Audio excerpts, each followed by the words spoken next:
Listo. Muchas Te toca. gracias. Bueno, si quieren comenzamos, chicos. Gracias. Bueno, la primera pregunta que nosotros tenemos es, ¿cuál es este proceso que se realiza para pues, proponer una política pública, sobre todo pues, al sentido del agua, y qué factores políticos influyen en la propuesta de su implementación? Muy bien. Pues mira, antes de abordar así directamente lo que es propiamente dicho la política del agua, habrá que identificar primero lo que es una política pública y a qué responde. Generalmente tenemos la confusión de que cualquier acción de gobierno es una política pública y no es así. Eh, el concepto de política pública es un concepto realmente, por lo menos en México, utilizado, digo, de unos 30 años para acá, que aunque suena mucho, en realidad, pues si lo ve uno en perspectiva, podemos decir que todavía es reciente y todavía hay ciertas confusiones, por eso incluso empiezo yo a plantearlo, ¿no? Porque hay acciones de gobierno que, y subrayo, como lo llamo, acciones de gobierno, que no son política pública, en tanto son acciones totalmente verticales, decididas solo desde el gobierno, sin concursos o sin participación de la sociedad. Y bueno, con eso ya estoy más o menos de alguna manera diferenciando lo que es una política pública. Lo público de la política no es porque esté dirigida al público, a la gente, sino porque también hay participación de la gente, ¿no? Solo podemos hablar de política pública cuando se habla de un contexto en democracia y donde el gobierno ha escuchado a todas las partes involucradas y a todos los afectados. Y pues obviamente solo tenemos política pública cuando esto ha sido así. Y bueno, aquí ya empezamos a delinear algunos elementos. Por ejemplo, de entrada, se trata de una respuesta, ¿no? Una respuesta a una definición social, ¿no? Es decir, la gente lo vive y obviamente el gobierno lo escucha y de alguna manera trata de responder a ello, en este caso, a una problemática, un problema público hablamos. En este caso, pues obviamente hay necesidades, hablando del agua, ya empiezo a entrar en materia, que tiene que ver con que pues obviamente es un elemento esencial para la vida, pues de entrada para la subsistencia del ser humano, ¿no? Sin agua no podemos vivir.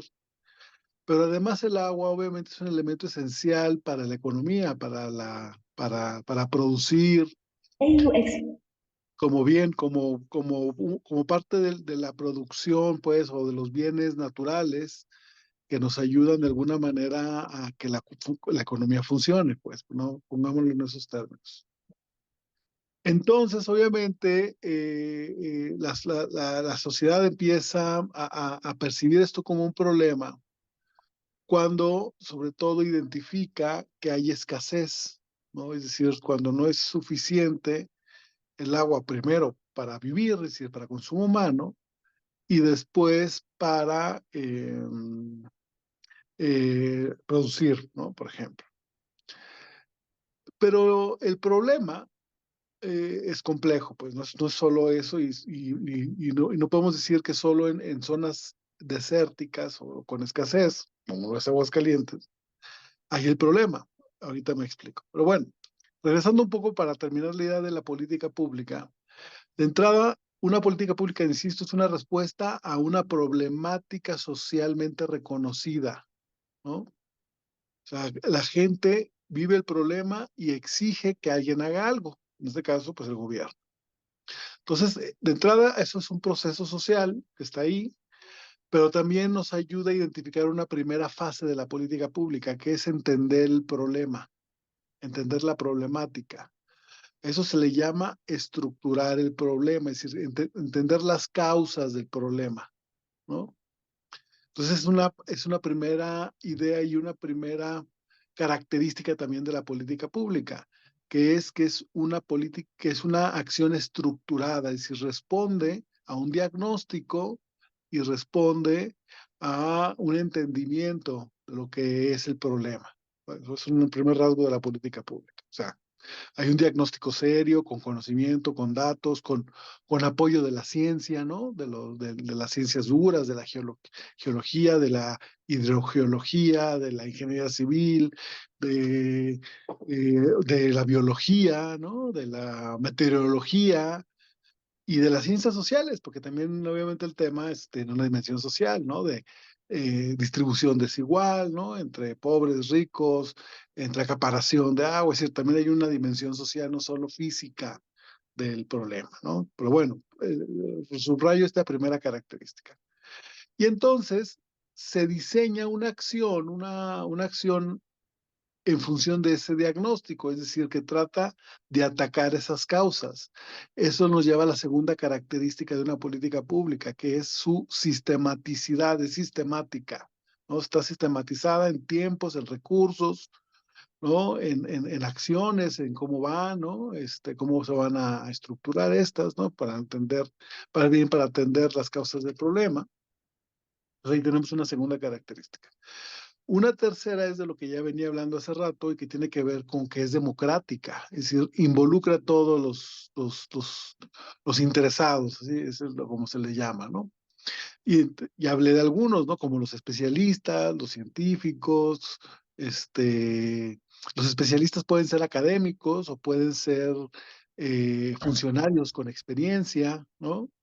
Pero también obviamente la gente, ¿no? Que lo vive porque obviamente también cada actor social va a tener su perspectiva, ¿no? Un campesino que, por ejemplo, tiene tierras, pero no tiene derechos de agua, pues obviamente él va a depender del agua de lluvia y obviamente desde su perspectiva y si hay sequía como la que hay ahora, pues va a exigir, ¿no? Que se le resuelva su problema, que apoyos para que no pierda su cosecha o un productor, por ejemplo, de pequeña propiedad con un permiso de sacar agua de pozo a través de una concesión que le da la autoridad, pues también obviamente él tiene, dada la estructura de derechos, por ejemplo, para el uso del agua, pues tiene un monto anual que puede usar y él va a exigir usar el máximo de esa extracción de agua, ¿no?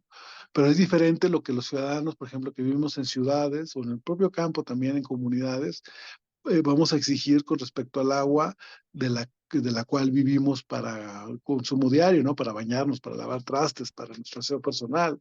Y obviamente, tanto individualmente, pero como ciudad, también vamos a identificar diferentes actores, el ciudadano común, el gobierno municipal, que es el responsable del servicio de agua potable, ¿no? Y luego tenemos, no sé, a los industriales, ¿no? Industrias que usan agua en sus procesos productivos, ya sea, por ejemplo, acá en León están los curtidores, ¿no? Que es una industria muy importante y que usan el agua como uno de sus procesos importantes para curtir las pieles, ¿no? O en Aguascalientes, las industria automotriz en su proceso productivo para enfriar la carrocería o los motores, ¿no? Que se están construyendo y también tienen concesión de agua.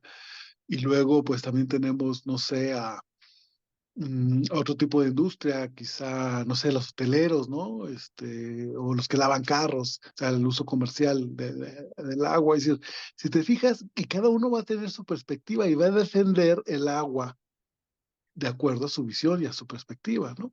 Entonces, el tema democrático exige, pues, que tomes en cuenta a todos ellos y que los pongas a dialogar, porque el agua es escasa de entrada y se tiene que distribuir entre todos ellos, ¿no?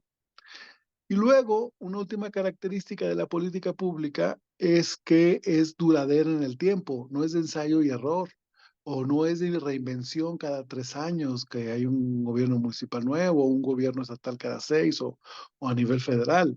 Es necesario que haya metas a largo plazo. Por ejemplo, se habla ahora con la crisis del agua que hay en la Ciudad de México, ¿no? Como ustedes han escuchado, de que una buena parte de su sistema depende del agua que viene de fuera, en este caso el sistema Cutzamala. No ha habido inversiones desde hace mucho tiempo para mantener ese sistema. Entonces, lo que nos dice es que se están haciendo malas cosas por ahí, no hay políticas de largo plazo, ¿no? Que vayan pensando que se va a necesitar dar mantenimiento, no sé, a 20, 30 años, o que obviamente va a crecer la ciudad, en este caso como Aguascalientes, y el agua que tenemos es la misma y ya no hay, ¿no? Entonces, se va a hacer? ¿Qué esquema? Entonces, necesitan ser duraderas en el tiempo, no más de un trienio, más de un sexenio, pensando en 10, 20, 15, 30 años, ¿no? Entonces, las políticas públicas son a largo plazo, son permanentes, ¿no? Si acaso se ajustan cosas de acuerdo a cómo se va evaluando los resultados, los impactos y se van ajustando cosas. Dicho esto, que fue muy largo, es importante entender, pues, abordar el tema de Aguascalientes, ¿no? Entonces empezamos por el problema, ¿no? Aguascalientes es una ciudad en medio, pues, de una zona que, pues, como saben, es un clima árido o semiárido, que tiene, bueno, una precipitación media anual, pues sí, que la caracteriza con pues ciertas características, pues, que finalmente van a hacer que el agua que se tiene, pues, es escasa, ¿no? O sea, si hay una dimensión física como tal. Como saben, el agua que cae, pues, no se almacena en cuerpos de agua superficial de manera natural, de manera abundante. Eh, Obviamente en los buenos tiempos, sin que hubiera crecido tanto la ciudad, etcétera, el agua más o menos corría a través del río San Pedro, ¿no? Esa es agua que baja de la Sierra Fría, de allá bueno, la parte norte del estado, pero también viene desde Zacatecas, obviamente porque el agua superficial corre naturalmente en algo que se conoce como cuencas hidrográficas. Es decir, la cuenca hidrográfica es la forma que tiene el terreno entre elevaciones montañosas y los valles y donde se almacenan los cuerpos de agua, donde se da el ciclo natural del agua, ¿no? Donde se evapora, cae en forma de lluvia, cae, se escurre, ¿no? Entonces, nosotros pertenecemos a la cuenca Santiago, eh, así más el Lerma Santiago, Lerma Chapala Santiago. Nosotros somos de la parte del Santiago, del río Santiago, que el río San Pedro es parte, es un ramal del río Santiago, que baja desde esas zonas que les digo, norte, entre Zacatecas, Durango, parte de Durango, baja a Aguascalientes, corre por ahí, pero se ven, pues nunca hay agua en el río San Pedro, ¿no? Pero bueno, el agua que pues, llegamos a tener, que cae de lluvia, que mandamos al drenaje y que se va y se va al río, por ejemplo, lo poco que llega, luego se almacena en empresas como la Abelardo Rodríguez, que está ahí por el Sabinal, y esa agua, mucha de esa baja precisamente a los altos de Jalisco, ¿no? En el río Santiago y llegan hasta el lago de Chapala, ¿no? En Guadalajara. Pero se fijan, es muy poca. Y México funciona con un esquema de concesiones, es decir, para poder usar el agua, la autoridad federal, que es esto, en este caso la Comisión Nacional del Agua, te da concesiones. O sea, a los usuarios, de los que ya hablaba yo hace rato como involucrados, se les llama usuarios y a ellos se les da un permiso temporal por años, ¿no? Puede ser 20 años, etcétera, usar cierto volumen de agua. Bueno, el caso del agua superficial está al 100% dada a los agricultores, ¿no? Pequeños propietarios, etcétera. El 100%, el 100, no hay nada para otro uso. Pero esa agua escurre a lo que se llama mantos acuíferos. Los acuíferos son las formaciones debajo de la tierra en las que se infiltra el agua y existe. Nosotros dependemos para los demás usos al 100% del agua que extraemos de los pozos, ¿no? En este caso, de 5 acuíferos a nivel del estado, pero el principal es el acuífero del Valle de Aguascalientes. Y si lo vemos en una forma, viene desde Zacatecas también, particularmente de Ojo Caliente, Zacatecas, que es más o menos son los límites reconocidos, ¿no? De ese acuífero, hasta baja todos los municipios pues de la carretera 45, ¿no? Que es la Panamericana, esta carretera que nos lleva a Cocío, que nos lleva a Pabellón, que pasa por San Francisco de los Romo, etcétera, etcétera, hasta Aguascalientes, pero el acuífero incluso llega hasta La Chona, ¿no? Hasta Encarnación de Díaz, Jalisco. De entrada aquí, al mencionar esto, estoy diciendo que también implica el problema, pues la configuración del problema, es que implica no solo una respuesta del gobierno del Estado, porque no, el acuífero no depende solo del Estado, sino también depende de otros dos estados, como son Zacatecas y Jalisco, ¿no? Esta parte y ya hablé de otras autoridades, principalmente la autoridad federal, ¿no? Que es la que otorga. Entonces, él otorga las concesiones, la federación, a través de la Comisión Nacional del Agua, obviamente está en el subsector medioambiental, que es la Secretaría de Medio Ambiente y Recursos Naturales, la Semarnat, y pues están los gobiernos de los estados, que obviamente pues, van a intentar apoyar a sus productores, ¿no? Locales, agrícolas, industriales, etcétera, ¿no? Y que deberán generar políticas para ellos, y los gobiernos municipales, que son los responsables de los servicios de agua potable y saneamiento, ¿no? Que en este caso, pues tienes municipios como el de Aguascalientes, que hasta hace poco, hace algunos meses, era concesionado a una empresa privada, pero obviamente sigue siendo siempre responsabilidad del municipio, y a partir de octubre pasado regresa a manos del municipio de la ciudad capital a través de Mía, ¿no? Antes era CASA, ahora Mía, y todos los sistemas municipales de los municipios que ya mencioné, ¿no? Desde Jesús María, San Pancho, Pabellón, Rincón, etcétera. Entonces, te vean, son muchas autoridades involucradas, varios pedacitos del tema, ¿no? Que les toca. Entonces, lo que pasa en nuestros acuíferos es que están sobreexplotados. Esa palabra significa que del agua que escurre por lluvia, obviamente, y que se infiltra en los acuíferos, o sea, lo que se calcula que eso pasa de acuerdo a lo que llueve, obviamente todo el cálculo matemático y geofísico, ¿no? Del tipo de tierra que tenemos, etcétera, de terreno, pues sacamos a través de las concesiones que otorga la Autoridad Federal a todos los usuarios que ya he mencionado, ¿no? Agrícola, industrial y uso público urbano, se extrae mucho más de lo que realmente se recarga anualmente. Entonces hay un déficit, hay números negativos. O sea, ustedes tienen un vaso de agua, por decirlo, para que me entiendan más fácil, aunque es más complejo que eso, y pues realmente ustedes le están sacando más de lo que ustedes le pueden estar llenando de agua. Entonces, ¿cómo se manifiesta eso? Pues obviamente, porque es difícil saber también cuánta agua tenemos abajo, ¿no? Esto se hace a través de los niveles que llegan las tuberías y las perforaciones para extraer esa agua. Desde hace 20, 30 años andamos arriba de los 400, o sea, cada año se baja como 2, 3 metros. Y ya andamos por casi los 400 kilómetros hacia abajo, ¿eh? O sea, pues ya llegamos a niveles que también se ve en la calidad del agua. Entre más abajo el agua estaba con más materiales químicos dañinos para la salud, como pueden ser las sales, ¿no? Es decir, salitre e inclusive arsénico, ¿no? Esa es agua fosilizada, tiene millones de años ahí esa agua, ¿no? Es decir, millones de años.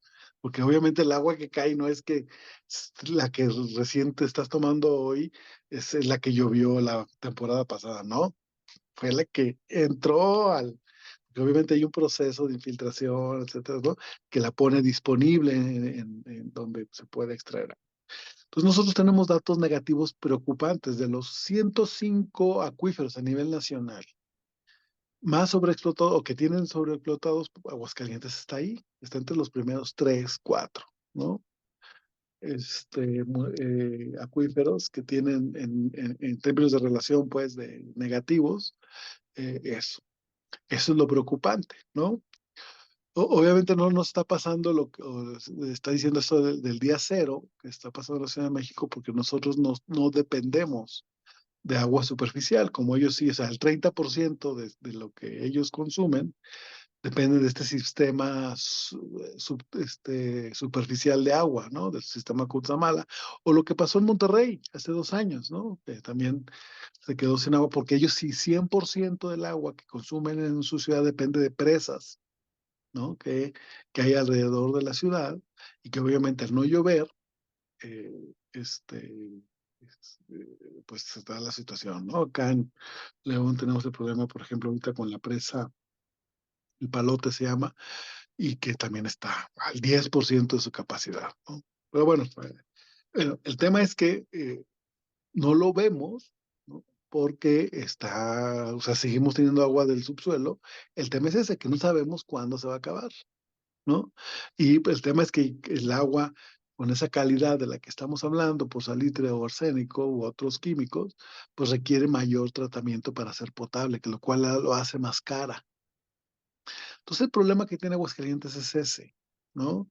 Ha crecido en los últimos 30 años, ¿no? Y se ha crecido, pues, desde los años 80, una ciudad que era, no sé, de 400,000 habitantes, en menos de 5 años se convirtió en una ciudad de 700,000, ¿no? Con la llegada de INEGI, de Nissan, o varias empresas que se pusieron en Aguascalientes, creció mucho Aguascalientes, la capital. Y pues no, se fijan, hasta el momento no tenemos ninguna otra alternativa, ¿no? No tenemos un proyecto que nos lleve a considerar. La única consideración que se tiene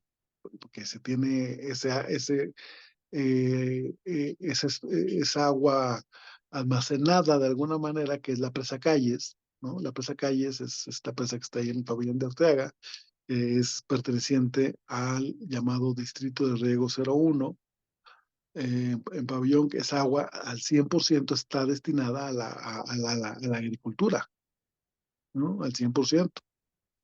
El tema también, si no llueve, esa presa no tiene agua. Creo que ahorita, no sé los datos, puede estar a niveles del 40%, más o menos, de su capacidad.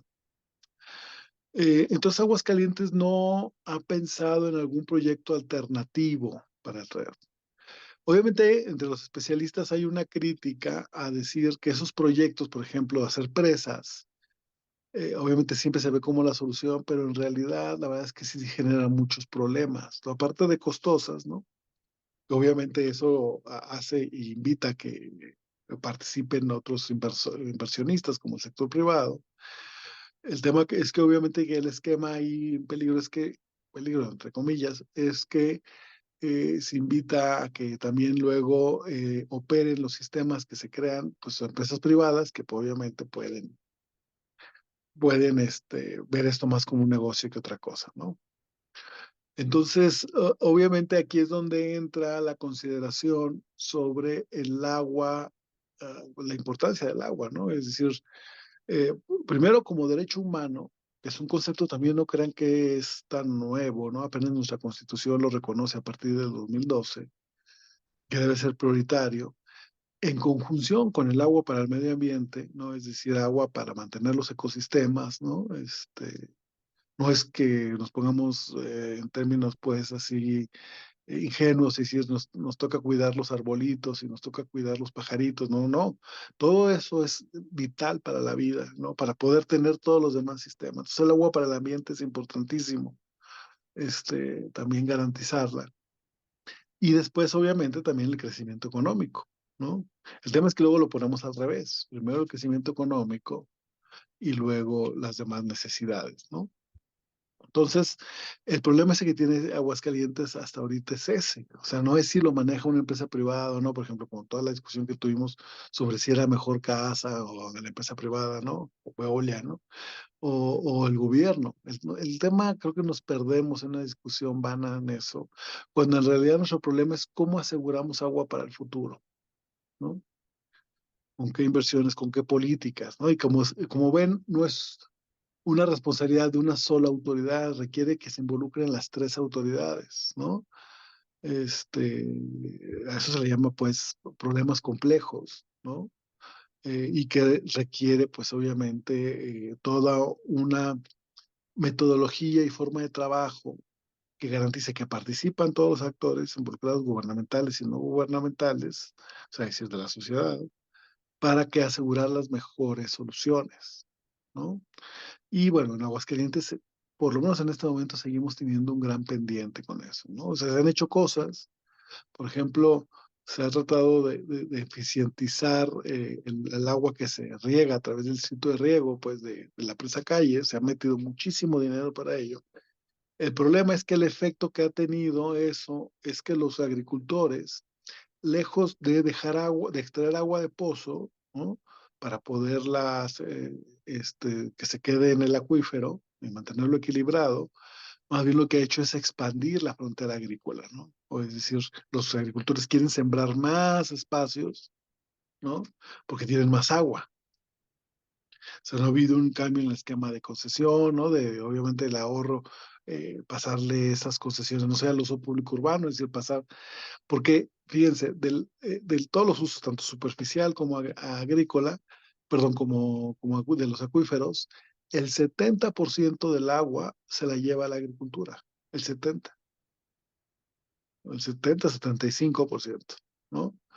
El 16%, bueno, como 15, la industria, y el restante el uso público urbano, es el agua que nosotros usamos para bañarnos y usamos en nuestras casas, ¿no? Para preparar alimentos.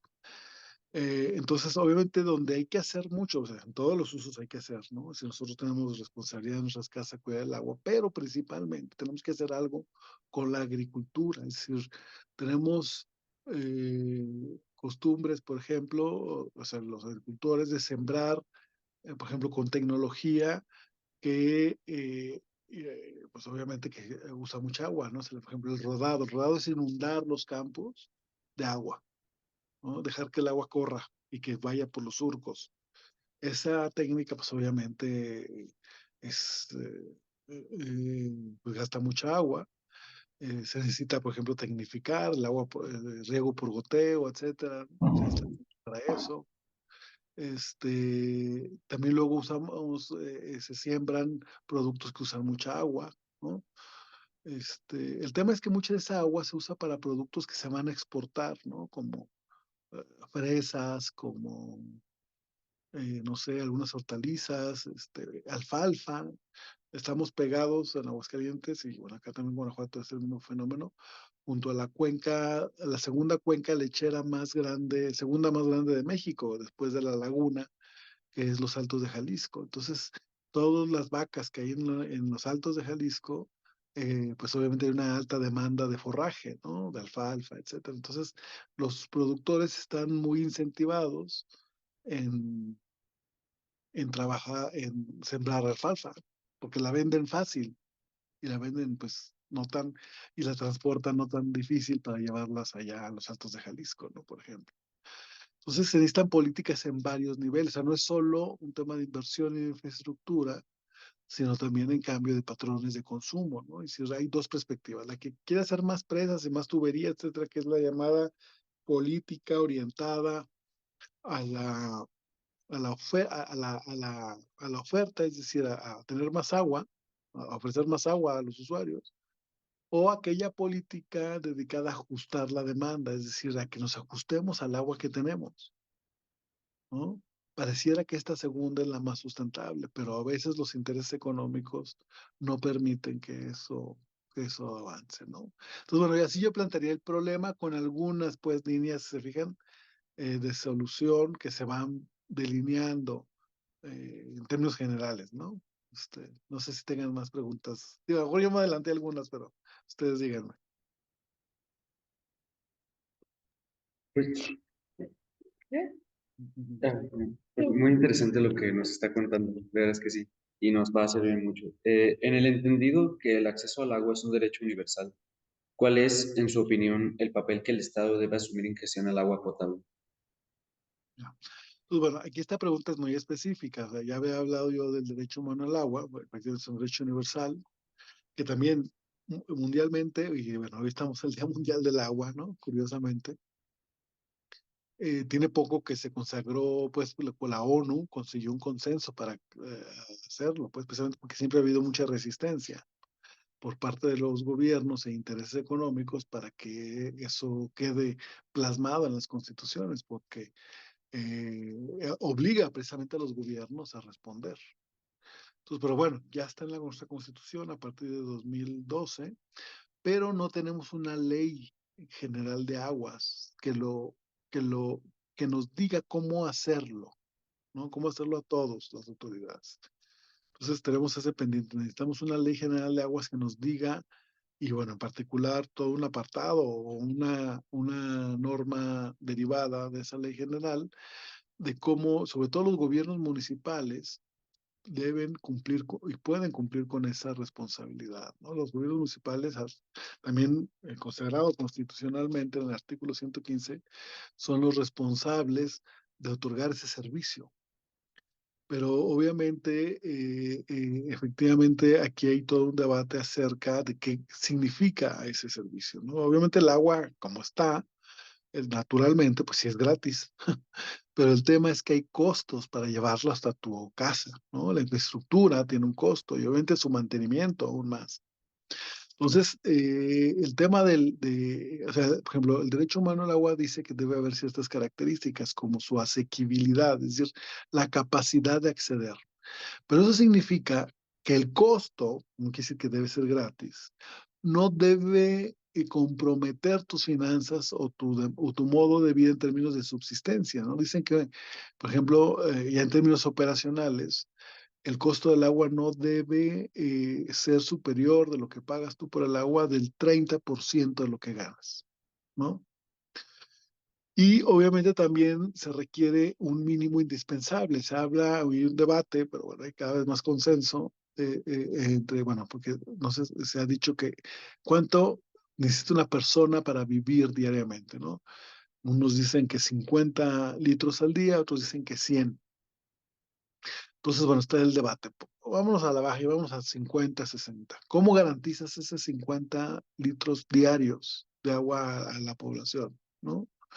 Entonces, eso debe asegurarse, ¿no? Ya después de ese consumo, pues obviamente habrá que cobrarlo, ¿no? Y obviamente las tarifas deben ser progresivas, ¿no? Y si entre más tienes o más gastas y más consumes, más debes de pagar, ¿no? Eso es todo un tema, porque en las ciudades, lamentablemente, efectivamente, a veces los que más tienen, los que usan el agua para sus campos de golf o para sus pastos o para sus albercas, son los que menos quieren pagar el agua, ¿no? De hecho, los pobres son los que más pagan el agua, porque a veces no tienen los servicios públicos. Por ejemplo, la gente que vive en zonas irregulares, ¿no? Donde obviamente el municipio, por ser una área irregular, no ha podido meter infraestructura, dependen de agua de pipa.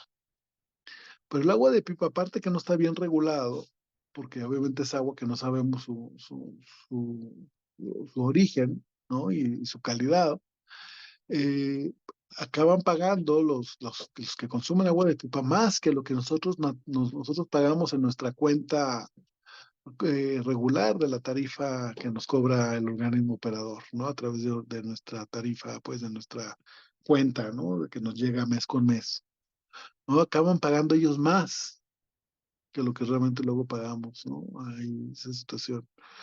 Lo mismo pasa en zonas rurales, ¿no? Donde aparte los municipios, pues tienen incapacidad financiera y técnica, ¿no? Para asegurar la calidad de los servicios, ¿no? Pues bueno, se requiere también que los gobiernos, precisamente aparte de todo, deben fortalecer sus capacidades, ¿no? Es decir, requieren personal técnico, requieren que los directores, por ejemplo, las cabezas de estos organismos operadores sean especialistas, sepan y que duren en el tiempo, por lo que decíamos hace rato de que las políticas públicas son duraderas en el tiempo.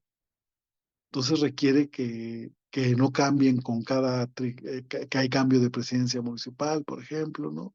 Que haya gente, que se contrate a la gente que sabe, que haya las inversiones suficientes y que la gente pague el agua que tiene que pagar, ¿no? Para que pueda efectivamente tener un precio asequible para todos y obviamente poder hacer las inversiones para hacerle llegar el agua a quien más lo necesita, la que está más lejos, que la gente más pobre es la que vive en los cerros o la que vive en zonas más difíciles para llevar el agua de manera pues convencional a través de estas tuberías en las que hablamos, ¿no?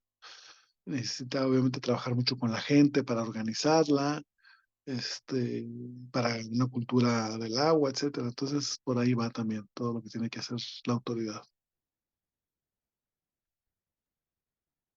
Yo, bueno, tengo la duda, conectada a la pregunta que hizo mi compañero y también con relación, pues justamente a lo que nos decía de que para hacer las políticas públicas, pues la sociedad tiene que justamente estar como consciente del problema. Eh, ¿Cómo la sociedad, o sea, qué papel debe de asumir la sociedad para justamente exigir, pues, ese derecho al agua? Claro. Bueno, primero obviamente reconocernos como ciudadanos. Un ciudadano es alguien que tiene derechos y obligaciones. Derechos, pues obviamente tiene que ver con esto que veníamos hablando, de tener acceso a los mínimos indispensables de acceso al agua, ¿no? Con asequibilidad, con garantía, pues, en calidad, en suficiencia, etcétera, ¿no? Que son varios los rasgos de lo que es este derecho, pero la obligación que ya hablábamos es la de involucrarse pagando y pues también enterando y participando, exigiendo a la autoridad hacerla partícipe de las decisiones, ¿no? Por ejemplo, ahora bueno, ya se decidió el tema de que el municipio de Aguascalientes se vuelva a hacer cargo, ahora se está planteando, pues, bueno, qué proyectos ahora se requieren para garantizar, ¿no? Hay una inversión millonaria que se está pensando en la alternativa sea un tratamiento del agua, ¿no? O sea, tratamiento me refiero a todo este proceso de limpieza, de purificación del agua ya usada, pues, precisamente, para reingresarla, primero obviamente, reinyectar a los mantos acuíferos, pero sobre todo también hacer transferencia para el agua, para agricultura, ¿no? Y poder usar volúmenes de agua superficial. Es millonario el dinero que se está planteando. Entonces, obviamente, requiere que estemos informados de cómo se van a dar esas inversiones, si ser posible, pues bueno, ver el mecanismo de poder participar en la decisión misma y en la vigilancia de esos proyectos, por ejemplo, ¿no? Se requiere involucrarse la ciudadanía en esto, obviamente la ciudadanía a través de especialistas, de la academia, etcétera, pero también el ciudadano común, pues de alguna manera a través de la organización barrial, o sea, de colonia, etcétera, y estar interesada en los proyectos de su comunidad, ¿no? Obviamente de la rehabilitación de las redes, porque, por ejemplo, otro dato que no dije por ahí como parte de la dimensión del problema, es que las redes de agua potable, ¿no? O sea, el agua que extrae el organismo operador, ¿no? De los pozos que la autoridad le dio como concesión, extrae de los pozos, pues, y luego la distribuye, pues, a sus tanques potabilizadores, ¿no? Y luego a la red, pues, primaria y secundaria, es decir, a las tuberías, ¿no? Que van a las colonias, que van a los tanques elevados, que luego se distribuye, pues, a las casas. En todo ese proceso, cerca del 40% del agua se pierde, se salen fugas. Entonces el volumen es mucho que por ahí se va, ¿no? Entonces, obviamente cada colonia requiere pues rehabilitación, mantenimiento de esas redes primarias y secundarias, ¿no? Que la ciudadanía debe estar, no sé, hay una fuga, pues hay que reportarla hasta que se arregle, porque hay veces que duran días las fugas, ¿no? Por ejemplo, visibles, hay otras que no se ven, ¿no? Entonces es necesario, por ejemplo, tener la información que se tiene de presión, porque hay datos para saber en términos, ¿no? de cómo están las redes en términos de fuga. Esa información debe estar disponible y saber la ciudadanía, pues cómo está el estado de sus redes, las más cercanas a su casa y exigir que se arregle, ¿no? Luego los políticos no quieren invertirle ese tipo de cosas porque son obras, aparte que generan molestia a veces a la misma ciudadanía porque obviamente cierran calles, etcétera, pero es obra que se queda enterrada y no se ve, ¿no? Entonces prefieren los puentes para los carros, prefieren meterle dinero a embellecer, entre comillas, la ciudad, cuando en realidad se requiere muchísima inversión que está debajo de nosotros, ¿no?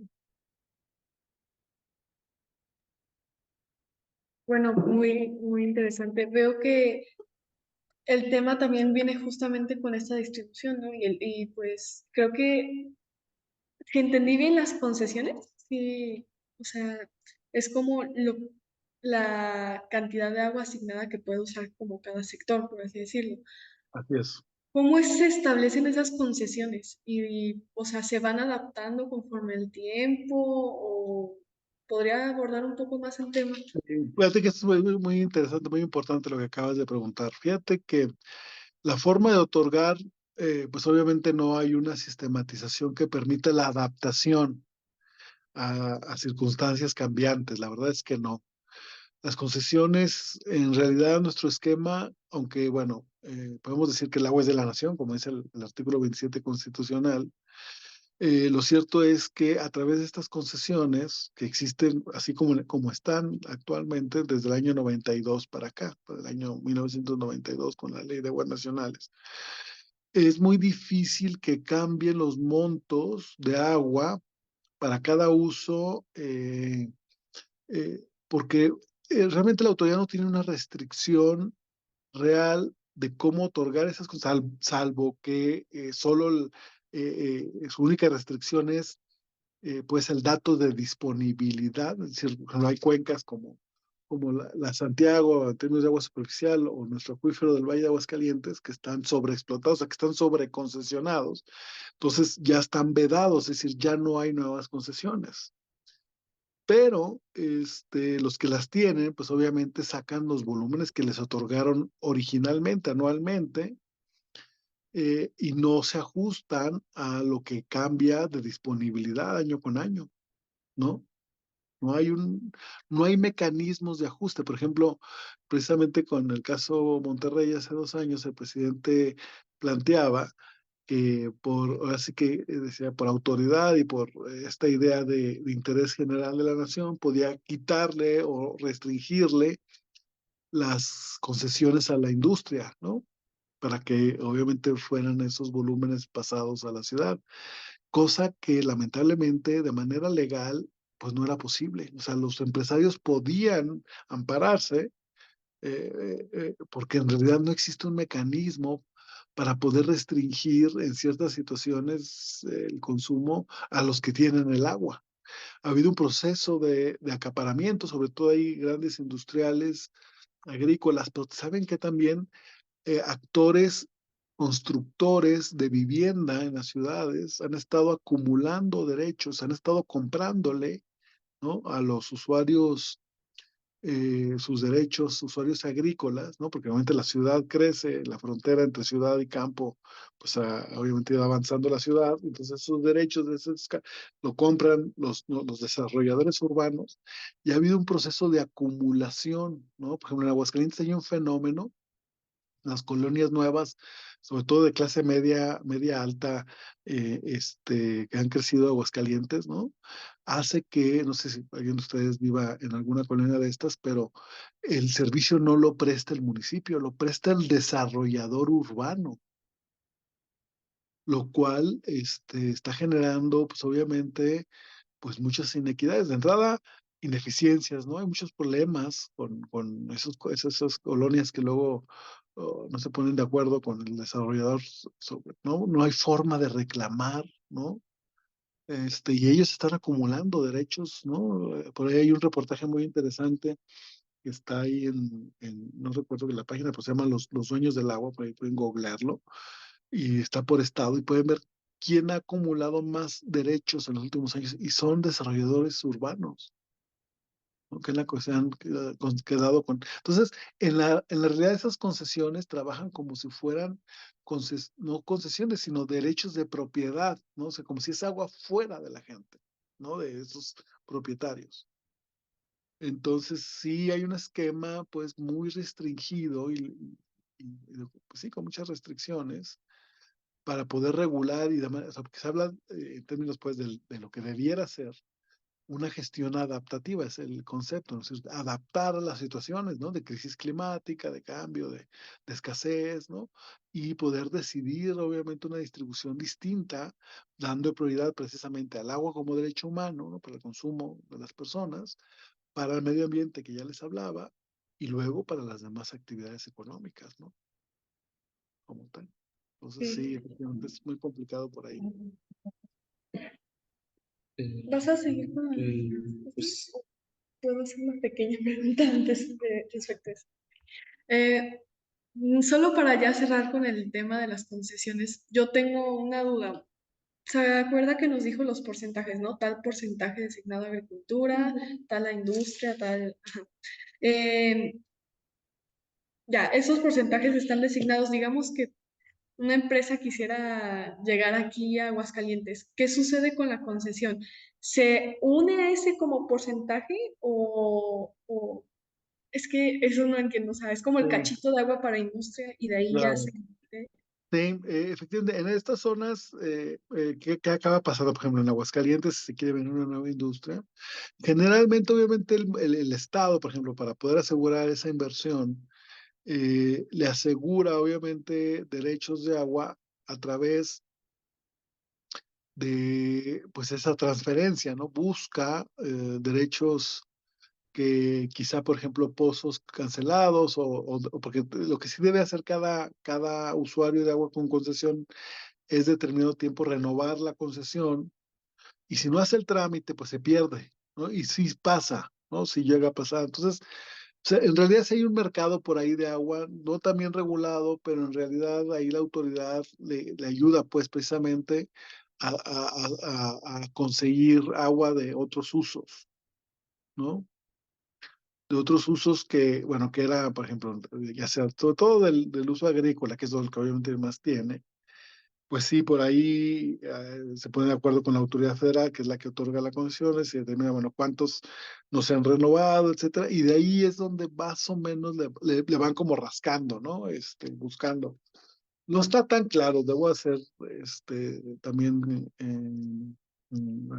pues bueno, mencionar esto, o sea, no está tan claro cómo lo logra, porque precisamente lugares donde, pues sí, hay estrés y es donde más está llegando la inversión. De hecho, hay un fenómeno que también debí haber mencionado al principio o sea que, y de alguna manera esto que tú mencionas es un problema derivado. En México podemos dividirlo en dos partes. El sur pues tiene la mayor parte del agua, ¿no? Y lo vemos en Chiapas, lo vemos en Guerrero, lo vemos en Oaxaca, en Puebla todavía, ¿no? Todavía Ciudad de México vemos como luego, vemos más verde, ¿no? Más zonas con agua. Y bueno, para arriba, para Querétaro, Michoacán, aunque hay zonas obviamente con disponibilidad, pues el norte es seco. Pero se fijan, el desarrollo económico está al revés. El desarrollo económico de inversión está en el norte, o sea, el PIB, o sea, el 70% del agua está en el sur y el 30% en el norte. Y al revés, en términos económicos, el 70% del PIB se genera en el norte y el 30% en el sur. Entonces, tenemos esa presión, ¿no? O sea, el límite del crecimiento económico pues, es nuestra base material, es nuestros recursos naturales, ¿no? Por eso se habla de desarrollo, el concepto de desarrollo sustentable, es decir, y tiene sentido, es decir, si queremos seguir creciendo, ¿no? Porque muchas veces se iguala de desarrollo a crecimiento económico, lo cual no es del todo cierto, no está bien, pero bueno, generalmente así lo vemos, tiene que ser sustentable, es decir, sin comprometer a las generaciones futuras, porque hay límites para el crecimiento, ¿no? ¿De qué manera usted considera que se puede fomentar una mayor conciencia en la sociedad sobre la importancia de utilizar el agua de manera sostenible? Pues mira, obviamente, pues con lo que estamos haciendo, la educación es importantísima, la información, las autoridades tienen que estar constantemente concientizando de este tema, no solo cuando hay problemas visibles, como está sucediendo esto, porque el problema siempre está, ¿no? Ya vimos que si no tomamos conciencia con tiempo y exigimos que se actúe, pues se llega a crisis como la actual. Entonces es necesario estar hablando de esto de manera constante. O sea, el gobierno debe dar prioridad a hablar de estos temas, ¿no? En medios de comunicación, en sus informes, etcétera, ¿no? Involucrar a la gente. Ahorita la educación es importantísima. Y no sé, hablo de las nuevas generaciones, porque siempre dicen, nosotros los viejos ya estamos ya mal y ya nos vamos a cambiar. Y las nuevas generaciones son las que, no, pues el problema es de ayer, hoy y mañana. Entonces nos involucra a todos, es necesario, por ejemplo, fomentar mucho prácticas sustentables en el hogar, porque eso también te hace consciente del entorno, ¿no? Entonces es necesario asumir pues esto, ¿no? No tener solo una visión individualista, consumista, ¿no? Que no mire el daño que estamos haciendo pues al entorno. ¿Usted conoce alguna política pública que haya sido exitosa? Y pues de ser así, ¿qué características marcaron su éxito? Bien, eso de exitosa es un poco complicado catalogar ¿no? Porque obviamente, insistimos, y esto es importantísimo que lo entendamos en política pública. No hay política pública exportable a otra realidad que no sea la para cual fue hecha, ¿no? Porque como vimos, cada respuesta debe ser necesariamente una que se ajuste a las características específicas del problema que existe en ese territorio, ¿no? Pero bueno, efectivamente ha habido sociedades que han tratado esto de manera más o menos mejor, ¿no? Y sobre todo ha sido porque han logrado esto, es decir, han podido adaptar su respuesta, en este caso la política pública, a su situación concreta, ¿no? Entonces, obviamente, por ejemplo, existen casos, no sé, por ejemplo, el israelí, ¿no? Hablando del lugar, por ejemplo, Israel, sabemos, bueno, ahorita que está el conflicto ahí armado, es muy lamentable y obviamente también nos ha dejado ver, y a ustedes, una generación, pues conocer la realidad de esas zonas. Pero bueno, como sociedad ha asegurado por lo menos prácticas sustentables, ¿no? En medio de un desierto, ¿no? Pero ha tenido que ver con tecnificación, obviamente ha tenido que ver precisamente con este diálogo estrecho entre ciencia y política, y obviamente también involucramiento ciudadano, porque sobre todo en el ámbito de agricultura, han logrado, ellos son los inventores, pues, por ejemplo, del sistema de riego por goteo, etcétera, ¿no? Entonces, pero bueno, no, como vimos, no es solamente esa dimensión, que obviamente tiene que ver con atacar la principal fuente del problema, que es precisamente irte por los usos que más consumen agua, como ya habíamos hablado, es la agricultura, pero es necesaria una visión integral, ¿no? Entonces, ha habido en América Latina en general, por ejemplo, casos donde una gestión integral ha sido posible, ¿no? Eh, entonces, bueno, o en Estados Unidos, por ejemplo, ¿no? Donde han logrado también hacer acciones adaptativas a través del involucramiento de la gente, ¿no? Y de la organización comunitaria, ¿no? Por ejemplo, en Texas, en Edwards, han hecho hay un caso de éxito ahí de usuarios que se organizan para monitorear el agua que extraen de sus acuíferos, o el caso de California, ¿no? Que obviamente también tiene una situación súper extrema de escasez, pero también, es decir, más bien son exitosas y nos confirman lo que hemos estado diciendo desde el principio, es decir, son soluciones que se adaptaron a sus realidades, a su problema, porque fueron diseñadas para resolver su problema, ¿no? Obviamente hicieron acciones que fueron atacando a los principales elementos del problema. Por lo menos no lo han hecho tan grave, ¿no? No es que o sea, no hay varita mágica. Tú puedes ir mitigando, puedes ir de ensayo y error, pero obviamente es necesario aprender, ¿no? Que aprendas qué es lo que estás haciendo sirve, qué es lo que no, y obviamente hagas ajustes. O sea, lo que digo es que no hay política pública perfecta. Lo que hay es eso, es decir, hay adaptación, hay ajuste, que van mitigando los efectos negativos.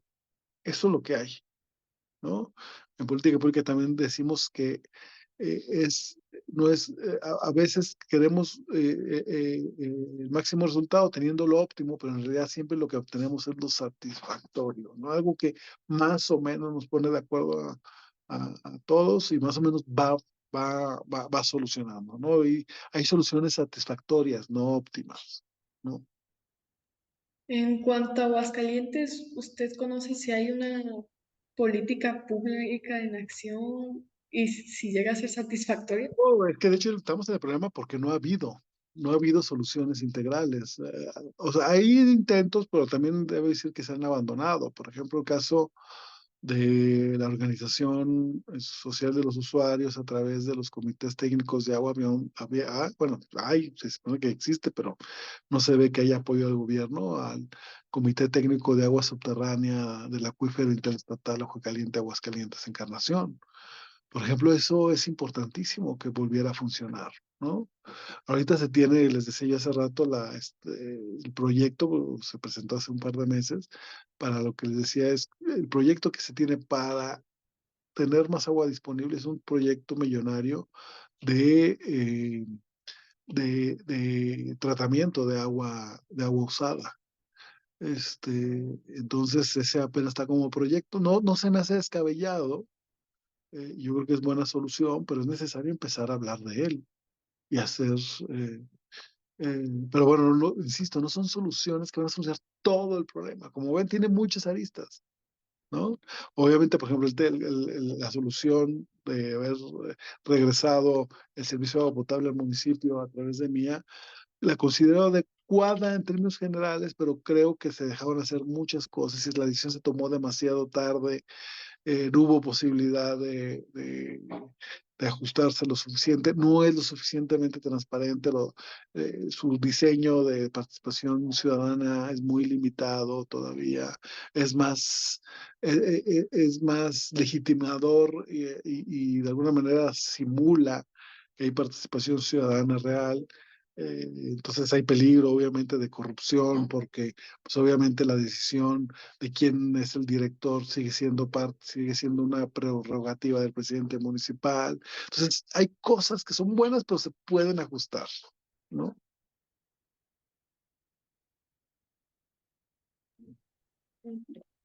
Por último, ¿cuál sería su propuesta sobre el manejo de la crisis hídrica en el estado de Aguascalientes? No, pues entonces esa visión de gestión integral, ¿no? De ver todo el problema en todas sus dimensiones, de fortalecer las instituciones democráticas de participación, de gestión participativa del agua, como la que ya hablaba, para que obviamente los proyectos que se vayan considerando por todas las instancias sean no solamente tomadas por los políticos, sino también por los ciudadanos, y que obviamente los resultados, los datos estén disponibles para todos, inversiones suficientes, ¿no? Destinar el dinero para esas inversiones para el futuro. Entonces, a eso me refiero con la idea de una gestión integral del agua, que es un concepto también, pues, que es muy importante y que debemos asumirlo, ¿no? De manera comprometida, pues, por parte del gobierno, ¿no? En todos sus niveles, el gobierno estatal, los gobiernos municipales, con apoyo del gobierno federal.